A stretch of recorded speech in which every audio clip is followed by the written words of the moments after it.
Programme میں ایک بار پھر خوش آمدید. استاذہ آپ بات کر رہی تھیں علم اور یقین کی, ہم بات کو وہیں سے دوبارہ شروع کریں گے. بات یہ کہ جو حقیقی علم ہے ہماری زندگی سے متعلق, وہی علم ہمارے اندر تبدیلی لے کے آ سکتا ہے, لیکن اگر اس علم پر یقین ہو. اور یقین یوں ہی صرف الفاظ کے ذریعے سے نہیں آ جاتا, الفاظ تو اس کے لیے یعنی ٹول ہے نا بنیادی طور پر. یہ جو بشرا آپا نے ابھی جس طرف توجہ دلائی, میں جاننا چاہتی ہوں اتنا بڑا لیک کیسے آ گیا. ہم آبویسلی سسٹم پہ بیٹھ کے تو بات نہیں کر رہے ہیں, لیکن وہ علم تو ہمارے کہیں کریکلم میں, نصاب میں شامل ہی نہیں ہے. جو علم آپ کے اندر تبدیلی لے کے آتا ہے, جو آپ کی یقین کی کیفیت کو بڑھاتا ہے, جو آپ کی زندگی کی کوالٹی کو بہتر کرنے کے لیے ضروری ہے.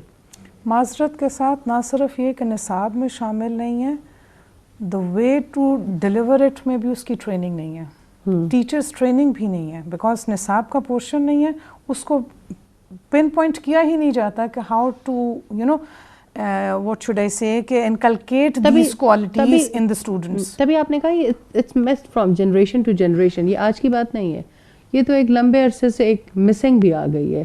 اصل بات یہ ہے کہ جب نظام تعلیم کے لیے مقاصد طے ہوتے ہیں تو ان مقاصد میں یہ طے کیا جاتا ہے, جیسے امریکن ایجوکیشنل سسٹم کے آبجیکٹیوز میں سے ایک آبجیکٹو جمہوری انسان بنانا بھی ہے.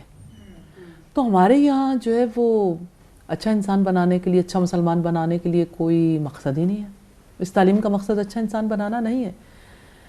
اور یقیناً حیرت ہوتی ہے کہ ہمارے ارباب اختیار نے اس بارے میں کبھی غور ہی نہیں کیا کہ ہم انسان کی اولادوں کو اور مسلمانوں کی اولادوں کو تعلیم دے کر بنانا کیا چاہتے ہیں. تو نیچرلی یہ تو صدیوں کا سفر ہے, اور پیچھے جھانک کے دیکھیں تو بہت کچھ ہے, لیکن ہم آج میں کھڑے ہیں پیچھے سے, یعنی ماضی ہمارا کیا ہے اور جانا ہم نے کہاں ہے. جو ہو چکا وہ تو ہو چکا نا. وہ پنجابی میں کہتے ہیں ڈلیاں بیراں دا کچھ نہیں گیا. تو ہم یہیں سے سٹارٹ کر لیں کہ اب جب یعنی ہم اس دور میں بیٹھے ہیں تو ہمیں آگے کی طرف دیکھنا ہے کہ اب ہمیں کیا کرنا ہے. تو دور کوئی بھی ہو, وہ حضرت نوح کا دور ہو یا محمد رسول اللہ صلی اللہ علیہ وسلم کا دور ہو یا آج کا دور, نفاق تو دور ہو سکتا ہے لیکن یقینی علم کے ساتھ. جس جنریشن نے, جس سے ہم بات کریں, جس جنریشن نے سارا بچپن یہ سنتے ہوئے گزارا ہو من کی مان اور کھا لے پی لے جی لے, تو اس جنریشن کے پاس جب علم آ بھی جاتا ہے تو وہ یقین کیسے ان کو آتا ہے کہ اچھا اللہ تعالیٰ کی مرضی سب سے بڑی ہے. یہ یقین کی سٹیج کیسے آتی ہے؟ بات یہ ہے کہ انسان ہمیشہ کے لیے تو اس جہان میں نہیں آیا. انسان کو اپنی موت سے, اپنے جانے سے یہ یقین نصیب ہو سکتا ہے. آپ یہ دیکھیے کہ کسی کی ڈیتھ کے موقع پہ ٹھنڈی ٹھنڈی لہریں کیوں سب کے بدنوں میں اتر آتی ہیں اور سب لوگ اچانک بہت زیادہ تکلیف میں کیوں آ جاتے ہیں. ریالٹی ٹچ, حقیقت کا ادراک ہوتا ہے. اور ساری زندگی تو لوگ کہتے ہیں کہ فلاں کام کیا تو لوگ کیا کہیں گے, لوگ کیا کہیں گے, اور جب کوئی فوت ہوتا ہے تو لوگ کہتے ہیں انا للہ و انا الیہ راجعون. تو زندگی میں سبق تو اتنا ہی ہے کہ ہم اللہ کے ہیں اور ہم نے اس کی طرف لوٹ کے جانا ہے. تو یہ سبق مشکل نہیں ہے, آسان ہے. اور قبرستانوں کی آبادیاں ہمیں یہ سبق دیتی ہیں کہ کوئی بھی ان گھروں کے اندر سدا بسا نہیں ہے, جانا تو ہے. تو کل بھی محمد رسول اللہ صلی اللہ علیہ وسلم نے اسی طرف توجہ دلائی تھی. آپ صلی اللہ علیہ وسلم نے فرمایا لذتوں کو توڑ دینے والی موت کو یاد کرو تو تم ہنسو بہت کم اور رو بہت زیادہ. تو یہ ادراک ہے, اور آپ صلی اللہ علیہ وسلم نے مکی زندگی میں یہ احساس دلایا. اور انسان کو اس کے پاؤں تلے کی زمین اس کی کھینچی نہ جائے نا تو انسان اکڑتا ہے, فرعون بن جاتا ہے اور کسی بات کو قبول کرنے کے لیے تیار نہیں ہوتا. لیکن انسان کو جب یہ پتہ چلتا ہے کہ ایک جھٹکا اس زمین کو اور کائنات کو برباد کر دے گا, تو وہ اپنی جگہ تلاش کرتا ہے اب بھاگ کے کہاں جاؤں. اور مجھے قرآن حکیم کی اس آیت کے حوالے سے یہ محسوس ہوتا ہے کہ یہ آیت اپنے بارے میں غور و فکر پر مجبور کرتی ہے. یا معشر الجن والانس، اے جنوں اور انسانوں کے گروہ، ان استطعتم ان تنفذوا من اقطار السماوات والارض فانفذوا لا تنفذون الا بسلطان. اے جنوں اور انسانوں کے گروہ، اگر تم زمین اور آسمان کے کناروں سے نکل کر بھاگ سکتے ہو بھاگ دیکھو، تم نہیں بھاگ سکتے اس کے لیے بڑا زور چاہیے. تو انسان کو اللہ تعالیٰ نے ایسی جگہ پہ لا کے کھڑا کر دیا ہے جہاں وہ سوچنے کے لیے مجبور ہے، کیا مجھے سدا زندہ رہنا ہے؟ میں کہاں سے آیا ہوں؟ مجھے کہاں جانا ہے؟ آج ہم سے زیادہ اس سوال کا جواب گورے تلاش کر رہے ہیں. ظاہر ہے وہ بھی انسان ہے، کیونکہ ان کے اندر عقل تو بھی- ان کے پاس بھی ہے کہ وہ بھی اس چیز کی تلاش میں ہے کہ آخر ہمیں زندگی میں بھیجا کس مقصد کے لیے گیا تھا. اور زیادہ سے زیادہ جس نتیجے پہ پہنچتے ہیں وہ سیلف اسٹیم اور سیلف ایکچولائزیشن جیسی تھیوریوں بنا بیٹھتے ہیں. لیکن اللہ رب العزت کتنی پیاری بات کہتے فیض. ہیں. آپ کو یاد ہوگا جب ہم آئی بی اے میں بیٹھے ہوئے تھے جی بالکل بالکل. اور ڈاکٹر شاہد قریشی نے ہمیں ہارورڈ کی ریسرچز کے حوالے سے ہم سے بات کی کہ کس طرح سے ایک صاحب کے بارے میں کہ جو ہارورڈ میں پڑھاتے تھے، جب انہیں کینسر ہو گیا تو انہیں ریئلائزیشن ہوئی کہ میں نے اتنی کمپنیز کو ایڈوائز کیا، میری وجہ سے اتنی کمپنیز دنیا کی ترقی کرتے رہیں، اور آج جب میں اس مقام پر پہنچا ہوں تو میں اکیلا ہوں. تو آپ دیکھیں کہ ہارورڈ والوں نے تو اسی چیز کو رواج دینے کی کوشش کی ہے کہ گریو یارڈ پریکٹسز کروائی جائیں. آپ جو بھی بات کر رہی تھی رسول اللہ صلی اللہ علیہ وآلہ وسلم کے ارشاد کے حوالے سے تھے کہ لذتوں کو توڑ دینے والی موت کو یاد کیا کرو. اصل تو وہی چیز ہے. اپنے کریکلم میں شامل کر چکے ہیں کہ آپ اسٹوڈنٹس کو لے کے جائیں گریو یارڈس میں اور گریو یارڈ پریکٹس کروائیں اور وہاں جا کے سوچیں کہ آج آپ یہ ہیں، کل آپ اس حالت میں ہوں گے، آپ زندگی میں کیا کرنے آئے اور اپنے کیا معاملات. لیکن حق کو نہیں پاتے. یہی تو ریئلٹی ہے نا. آپ جب جائیں گے، اور مجھے احسان دانش کی بات یاد آ رہی ہے، جدہ میں ایک مشاعرہ تھا جہاں پہ اس نے یہ شعر پڑھا اور محفل لوٹ لی. خالی قبروں کے چوکھٹے مت بھول، نہ جانے کب کون سی تصویر سجا دی جائے. اور مشاعرے کے بعد اس کا انتقال ہو گیا اور خالی قبروں کے چوکھٹوں میں اسے خود سجا دیا گیا. تو جب بندے کو ایسے مقام پہ غور کرنے کا موقع ملتا ہے تو وہ اللہ رب العزت کی طرف پلٹتا ہے. یہ اخلاص کا موقع ہوتا ہے. آپ کو پتہ ہے جیسے دھاتوں کو بھی پگھلایا جاتا ہے اور انہیں پیور کیا جاتا ہے. گولڈ کے اندر جو کھوٹ ہوتا ہے پگھلائیں تو اس کا کھوٹ نکل جاتا ہے. پوری ہیٹ پہ لے جا کے اس کو الگ کیا جاتا ہے. بڑا یہ سمجھ آتا ہے نا اخلاص کا اخلاص کا طریقہ کار کیا ہے. استاذہ کیا ایسا بھی ہوتا ہے جیسے آپ نے کہا کہ نفاق جو ہے یعنی زبان اور دل میچ نہیں کرتے، لیکن جب ہمارا عمل زبان اور دل سے سیم ہو جائے اور پھر ہم یہ چاہیں کہ اچھا یہ کام تو ہم نے اللہ کی خاطر کیا، پھر ہم کسی سے اس کا تذکرہ نہ کریں، اس کو چھپا کے رکھیں، تو یہ کیسا عمل ہے؟ بات یہ ہے کہ نفاق سے اخلاص تک جانے کے لیے اللہ پاک نے اتنا پیارا نظام دیا ہے. جیسے آپ کلمہ شہادت پڑھتے ہو اور آپ مسلمان ہوتے ہو تو سب سے پہلی چیز جو آپ پر فرض کے طور پر عائد کی گئی وہ آپ کی نماز ہے. تو بات یہ ہے کہ ہماری جو عبادات ہیں اس سے ہمیں اخلاصی تو سکھایا گیا. جیسے رسول اللہ صلی اللہ علیہ وسلم کا فرمان ہم ابھی دیکھ رہے تھے کہ آپ اللہ کی عبادت ایسے کرو گویا کہ تم اسے دیکھتے ہو، اور اگر تم اسے نہیں دیکھتے وہ تو تمہیں دیکھتا ہے. تو نماز، ہر نماز، دن میں 5 نمازیں اخلاص کے لیے ہیں. پھر آپ یہ دیکھیے کہ جیسے نماز میں آپ کچھ الفاظ ادا کرتے ہو، آپ کے اعضاء کے کچھ اعمال ہیں اور آپ کا دل. اور رب العزت نے نماز کا جو آبجیکٹو بتایا ہے، اقیم الصلاۃ لذکری، میری یاد کے لیے نماز قائم کرو. تو دل، زبان اور جسم تینوں کا بیلنس. اور اگر ہم بیلنس دیکھنا چاہیں تو سجدہ کتنی بڑی بات ہے. رب العزت نے فرمایا واسجد واقترب، سجدہ کرو اور قریب ہو جاؤ. تو سجدے جو ہیں بہرحال ہمیں انا پرستی سے، نفس پرستی سے، تکبر سے نکالتے ہیں. سجدے کی حالت میں انسان کس طرح سے اپنی پیشانی بھی رکھ دیتا ہے، اپنی ناک بھی رکھ دیتا ہے. سجدے کی حالت میں انسان گھٹنے ٹیک دیتا ہے اور ہر چیز کا رخ قبلے کی طرف ہو جاتا ہے. یہ اخلاص ہے، اخلاص کا پورا منظر ہے. اور پھر اگر آپ دیکھیں اپنے روزے کی طرف تو روزہ بھی اخلاص سے کھاتا ہے. جیسے آپ روزہ رکھتے ہیں اور کھانے پینے کی دیکھنے کے احساس کے ہائیسٹ لیول پہ پہنچ جاتے ہیں, ہائیسٹ لیول پہ, ہائیسٹ لیول پہ جتنی بھی عبادات. اور اس میں ریئلائزیشن بہت ہے نا.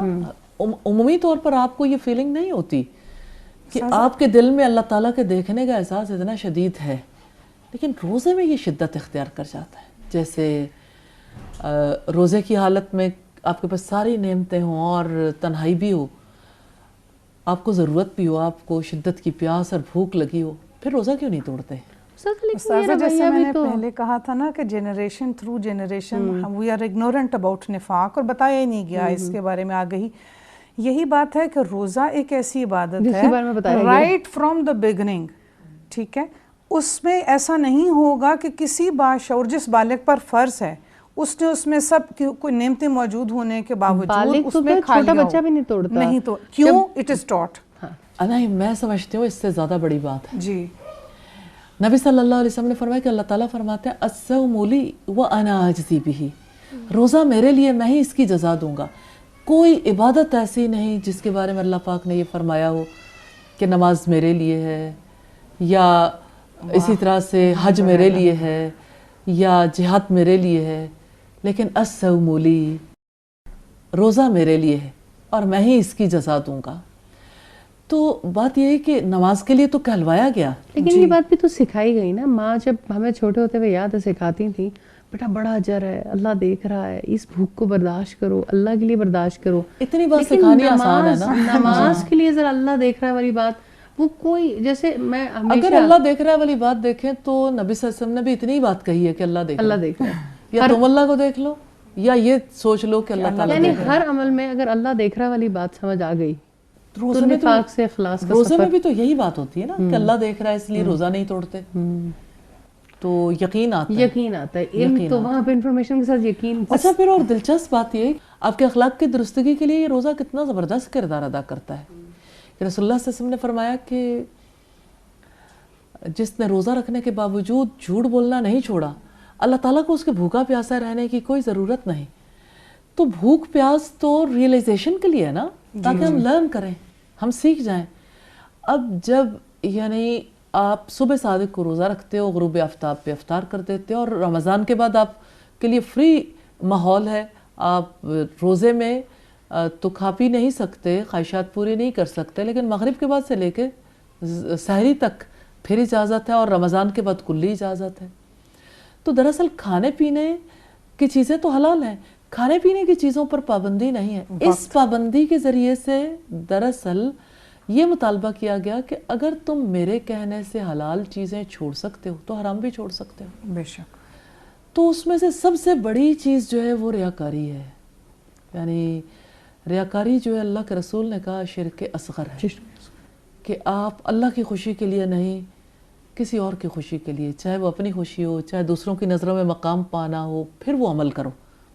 تو ناخالص ہو گیا نا جذبہ. تو ہمیں کب اچھا لگتا ہے کہ ہمیں ہمارے ساتھ لوگ جو ہیں وہ ناخالص ہو کے ملیں.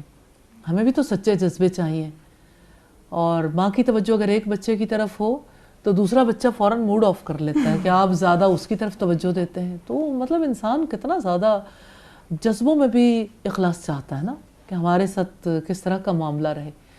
تو اللہ پاک نے کس طرح سے عبادات کے ذریعے سے بندے کو خالص ہونے کا موقع دیا.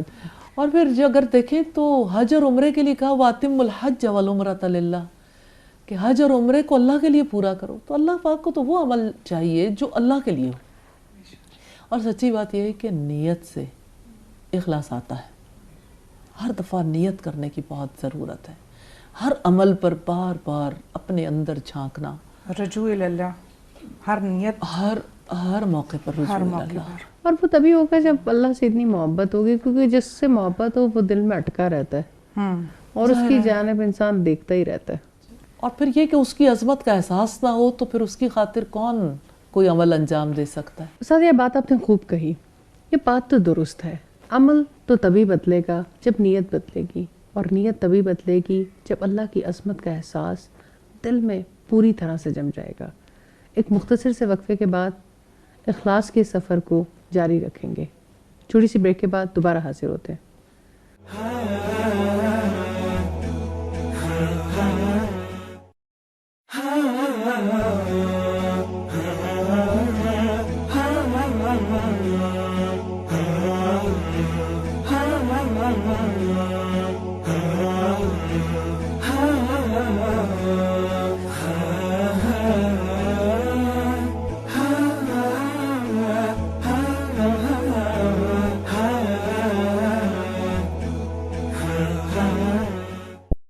پروگرام میں ایک بار پھر خوش آمدید. استاذہ بات ہو رہی ہے نفاق سے اخلاص تک کی. اخلاص کی خوبیاں کیا ہیں؟ جب بندہ خالص ہو جاتا ہے تو وہ کیا خوبیاں ہیں جو اس میں جھلکتی ہیں؟ سب سے پہلی بات تو یہ ہے کہ انسان اپنے لیے نہیں جیتا. کتنی بڑی بات کہی آپ نے.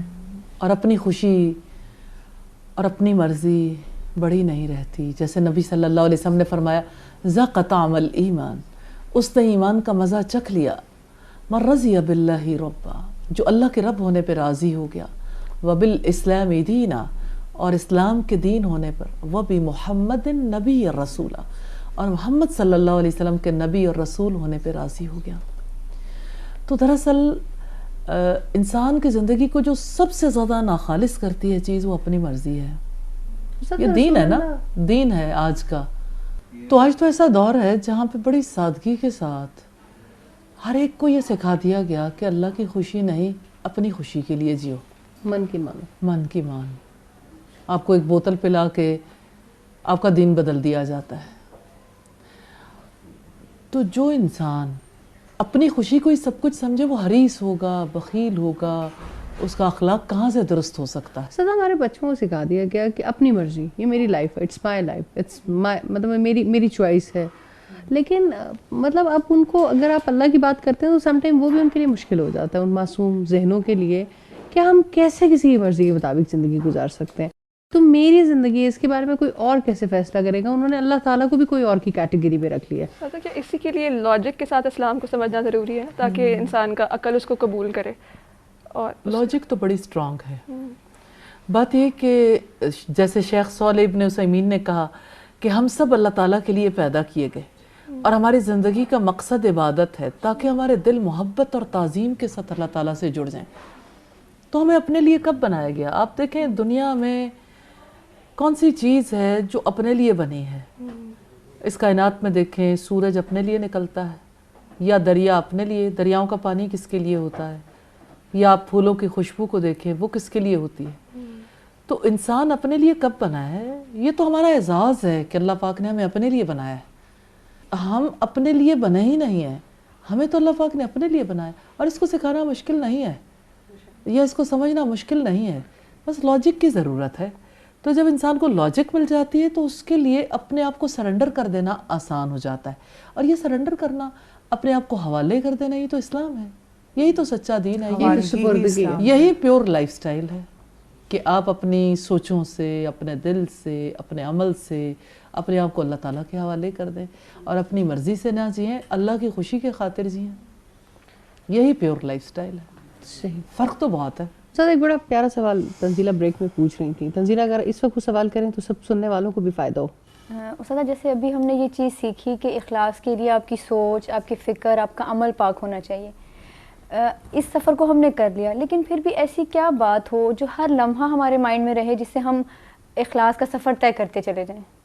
انا للہ و انا الیہ راجعون. ہم اللہ کے اور ہم اللہ کے ہیں اور اللہ کی طرف ہمیں لوٹ کے جانا ہے. ہم اپنے لیے ہیں ہی نہیں.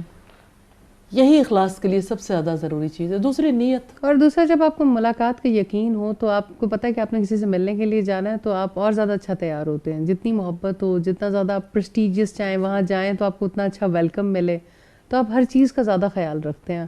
تحفے بھی ایسے لے کے جانا چاہتے ہیں کہ تو اللہ تعالیٰ کے پاس جانے کے لیے بھی انسان ہر وقت تیاری میں رہے تو یہ کتنی خوبصورت تیاری ہے. اور تیاری اصل میں دل سے ہوتی ہے. آپ کو کسی کی ملاقات کا شوق ہو، آپ کے دل میں محبت ہو، آپ کو ملنے کی امید بھی ہے اور آپ ملنے کو اپنے لیے اعزاز بھی سمجھ رہے ہیں، تو پھر ملاقات کے لیے آپ کی تیاری مختلف ہو جائے گی. سر مجھے ہمیشہ ایک بات بڑی ٹریک کرتی تھی. میں نے اپنی والدہ کو ایک دعا کرتے بہت دیکھا کہ ہمیشہ جب وہ بہت تھک جاتی تھیں، بیٹھتی تھیں تو کہتی تھیں یا اللہ خاتمہ بالایمان کرنا. یہ بات مجھے اس وقت سمجھ نہیں آتی تھی، لیکن آج کل یہ بات میرے اوپر بہت زیادہ حاوی رہتی ہے کہ یا اللہ خاتمہ بالایمان کرنا، کیونکہ فتنوں کا دور ہے، پتہ چلتا نہیں ہے انسان کا ایمان کس وقت بہک جائے. تو وہ یہ اتنی پیاری بات ہے جو اگر انسان کو یاد رہے کہ میں نے اپنے رب سے ملاقات کرنی ہے اور میں پاکی کی حالت میں ہوں, میں پیور ہوں, میری سوچیں پاک ہوں, میرے عمل اس وقت پہ پاک ہوں. اچھا پھر پتہ ہے اس میں عمومی طور پر ایک فرد زبان سے کہتا ہے, رسول اللہ صلی اللہ علیہ وسلم کی زندگی میں اس کا عملی ثبوت ہمیں ملتا ہے. ہر وقت ملنے کے لیے تیار, ہر وقت بابوزو, ہر وقت اللہ کی یاد میں ڈوبا ہوا دل اور ذکر کرتی زبان اور اپنے اعمال پہ استغفار. آپ صلی اللہ علیہ وسلم کا فرمان ہے کہ میرے دل پہ ایک غبار سا آ جاتا ہے, پھر میں اپنے رب سے استغفار کرتا ہوں اور وہ غبار ہٹ جاتا ہے. تو غبار امپیورٹی ہے نا, تو دل کی پاکیزگی کے لیے استغفار کتنی زیادہ ضروری ہے. اچھا یہ آپ نے بڑی پیاری مثال دے وضو کی. مجھے بڑا مشکل لگتا تھا شروع میں ہر وقت وضو سے رہنا, جتنی دفعہ گئے ہیں آپ اور آپ ہر دفعہ وضو بنا کے آئیں, لیکن اب اتنی عادت ہو گئی الحمدللہ کہ اچھا آپ اس حالت میں ہی اللہ کے پاس چلے گئے تو بے وضو چلے جائیں گے. تو یہ بات آپ کے مائنڈ سیٹ کو چینج کرتی ہے بہرحال, اور آپ کے عمل میں تبدیلی آتی ہے اور آپ صحیح. اسی طرح سے جیسے میموریز کا درست ہونا کتنا زیادہ ضروری ہے. آپ دیکھیں آپ کے پاس ہارڈ ڈسک ہوگی, آپ کا میموری کارڈ, کتنی چیزیں جو آپ یوز کرتے ہیں. اگر آپ کو ایک میموری کارڈ میں کچھ اور چیزیں چاہیے اور آپ کے میموری کارڈ میں کچھ اور ہے تو آپ کیا کرو گے؟ ڈیلیٹ کر لیں گے, ڈیلیٹ کر دیں گے. تو بس زندگی میں نفاق کو ڈیلیٹ ہی کرنا ہے. But it's a continuous process, Continuous process. لمحہ اور ڈیلیٹ دوسری کرنا بات یہ ہے پڑتا ہے اور اس کے ساتھ دوسری فائل کو اپلوڈ کرنا پڑتا ہے. اپلوڈ بھی کرنا تو پڑتا ہے. ظاہر ہے کہ یہ تو کیونکہ ہم اگر اپنے آپ کو پاک کرنے کی کوشش کرتے ہیں تو ہمارا دشمن, ہمارا انمی شیطان تو ہمیں ہر وقت وسوسوں سے ناپاک کرتا رہتا ہے. اسی لیے تو اللہ رب العزت نے یہ حکم دیا کہ شیطان کے قدموں کی پیروی نہ کرو. شیطان کے قدم اس کے وسوسے ہیں, کیونکہ وہ تمہیں برائی اور بے حیائی کا حکم دے گا. اور ساتھ کتنے آپ نے پیاری اگزامپل دی ہے. اور اگر ایک وائرس آ جائے تو جتنا مرضی آپ نے ڈیٹا سیو کر رکھا, وہ وائرس ساری فائلز کو بس کرپٹ اصل میں کر کے چلا وسوسے کی جاتا ہے. مثال وائرس ہی کی وائرس ہی کی مثال ہے. اینٹی وائرس جو ہے بنیادی طور پر اللہ کی یاد ہے, استغفار ہے. استغفار کرنے سے ایک دفعہ پھر اللہ تعالیٰ پاک کر دیتے ہیں. اور رسول اللہ کی بات کتنی سچی ہے. صلی اللہ علیہ وسلم فرماتے ہیں کہ مومن کا, جس کا حدیث کا مفہوم ہے کہ مومن کا آج کل سے بہتر ہونا چاہیے. تو زندگی تو کنٹینیوس لائف میں کنٹینیوس کوالٹی امپروومنٹ کی بات ہے کہ آپ مطلب آپ دیکھیے نماز ایک نماز ہے, وہی نماز ادا کرنی ہے, لیکن آج اور اس حدیث میں اس کو پرکھیں تو ہر روز آپ کی نماز کی کوالٹی, آپ کی عمل کی کوالٹی, آپ کی لوگوں کے ساتھ معاملات کی کوالٹی, آپ کے اپنے والدین کے ساتھ معاشرے میں حسن سلوک, اگر آپ ہر ہر ہر ہر ہر جگہ پہ صرف رسول اللہ کی اس حدیث کو رکھ کے دیکھیں تو آپ کو پتہ چلتا ہے آپ کے پاس تو کوالٹی امپروو کرنے کا مارجن ہی بہت زیادہ ہے. بالکل. ایک چیز جو ہم نے سیکھی کہ پاک زندگی گزارنے کے لیے اخلاص اتنا زیادہ ضروری ہے. ہر کام سے پہلے نیت کرنا زیادہ ضروری ہے. لیکن سم ٹائم ایسا ہوتا ہے کہ آپ نے کوئی کام کیا اور آپ ابتدا میں نیت نہیں کر پائے, لیکن جب وہ مکمل ہوا تو پھر آپ نے اللہ کا شکر ادا کیا کہ الحمدللہ یہ کام میں نے کر لیا, لیکن پہلے آپ کی نیت نہیں تھی. تو کیا وہ عمل بھی خالص ہوگا؟ کیونکہ ابتدا میں تو نیت ہی نہیں تھی. درمیان میں کر لی تو اللہ پاک خطاؤں سے درگزر کرنے والے ہیں. جب یاد آئے تو کر لیں. اور بات یہ ہے کہ اسی کے ساتھ میں یہ ضرور بتانا چاہوں گی کہ بعض اوقات ایسا ہوتا ہے کہ انسان اپنی زندگی میں نمازیں بھی پڑھتا ہے, روزے بھی رکھتا ہے, صدقہ و خیرات بھی کرتا ہے, لیکن کوئی اس کا عمل ایسا ہوتا ہے جو اس کے سارے اعمال کو زیرو کر دیتا ہے. جانتے ہیں وہ کون سا عمل ہے؟ بے حیائی. سب سے بڑی امپیورٹی.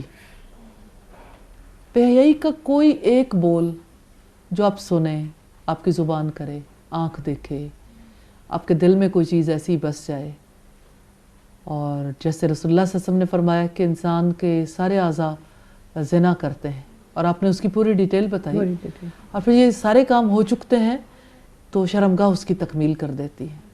تو بے حیائی کی وجہ سے انسان کی ساری نیکیاں, ہر چیز وائرس زدہ ہو جاتی ہے, اور سب سے بڑی امپیورٹی یہ ہے. اور جیسے سورہ الاعراف میں آتا ہے کہ آدم کے بچوں, کہیں ایسا نہ ہو کہ شیطان اسی طرح سے تم پر سے لباس اتروا دے جیسے تمہارے آباء سے اتروائے تھے. تو اصل میں جو منافقت آئی ہے نا اب, اور جو دوغلا پن آیا ہے زندگیوں میں, وہ بے حیائی کی وجہ سے زیادہ آیا, حیا کو ترک کر دینے کی وجہ سے. رسول اللہ صلی اللہ علیہ وسلم نے فرمایا اذا لم تستحی فاصنع ما شئت، جب تم بے حیا ہو جاؤ پھر جو تمہارے جی میں آئے کر گزرو. تو حیا ایمان میں سے ہے، حیا کے ساتھ ایمانی معاملات ترقی پاتے ہیں، اور بے حیائی کے ساتھ نفاق بڑا گہرا رشتہ ہے. بے حیائی کی وجہ سے آپ کا دل ٹھکانے نہیں رہتا، آپ کی نظریں، آپ کے افکار ٹھکانے نہیں رہتے. اور دوسری چیز ایکولی پروپورشنل ہے، ایک چیز بڑھے گی تو دوسری چیز بھی. اور دوسری بات یہ کہ جیسے نشاور چیزیں عقل کو خراب کرتی ہیں نا، مختل کرتے اس کی وجہ سے بھی آپ کے زندگی میں بہت زیادہ فساد پیدا ہو جاتا ہے. جیسے میوزک جس کو روح کی غذا کہا جاتا ہے، جی، اس کی وجہ سے جیسے ہمارے اس کا کیا اثرات ہوتے ہیں؟ بات یہ ہے کہ ہر وہ چیز جو رب کی یاد سے غافل کر دے وہ انسان کو منافق بنا دیتی، تو شیطان کی اذان ہے. اور جیسے ہمارے اسلاف میں سے کسی نے کہا کہ یہ دلوں میں نفاق کی کھیتی کو بوتا ہے، تو نفاق کو اگانے والا میوزک ہے. اسی طرح سے باطل نظریات ہیں، شبہات ہیں جو دلوں کے اندر ڈالے جاتے ہیں. اس شبہ کی وجہ سے انسان یعنی اس کا یقین متزلزل ہو جاتا ہے نا. جیسے آج کی دنیا میں دیکھیں حجاب پر سے یقین اٹھا ہوا ہے، پھر اسی طرح سے دیکھیں حلال و حرام کے حوالے سے یقین متزلزل ہے، پھر اسی طرح سے دیکھیں تو سود کے حوالے سے بھی متزلزل ہے.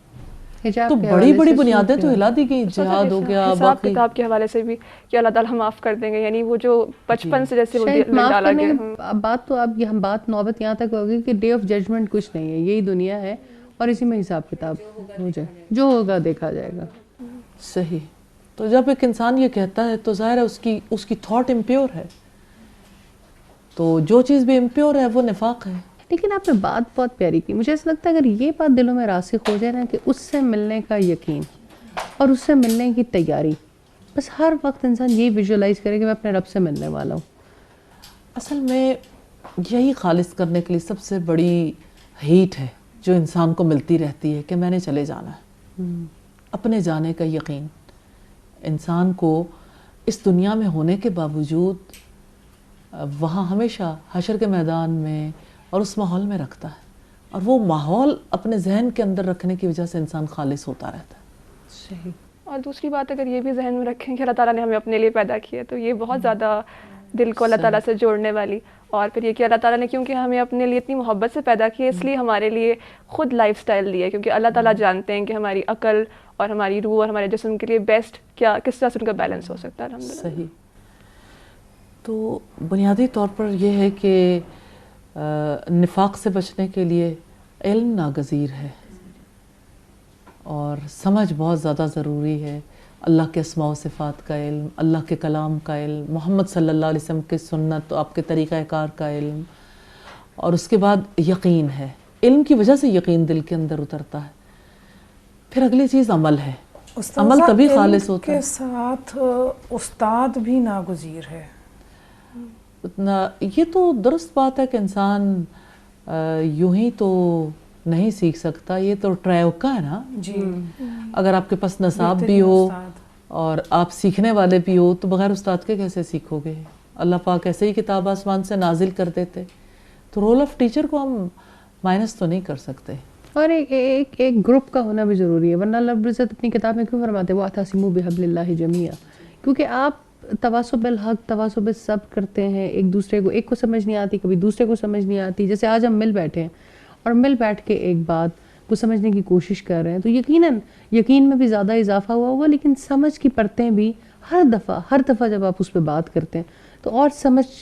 اصل میں دین تو یہی ہے نا، ان ھذہ تذکرہ.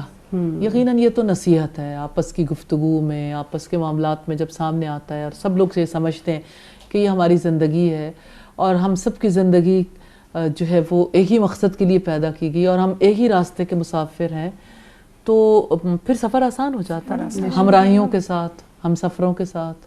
الحمدللہ. اور اس طرح سے بیٹھنا اور بیٹھ کے ہر دفعہ تذکرہ کرنا، اللہ کو یاد کرنا اور اپنی اعمال کی بہتری کے لیے اور اس کی کوالٹی کو بہتر کرنے کے لیے اور اپنی لائف کو بہتر کرنے کے لیے سوچنا، یقیناً یہ تمام چیزیں بہت نفع دیتی ہیں.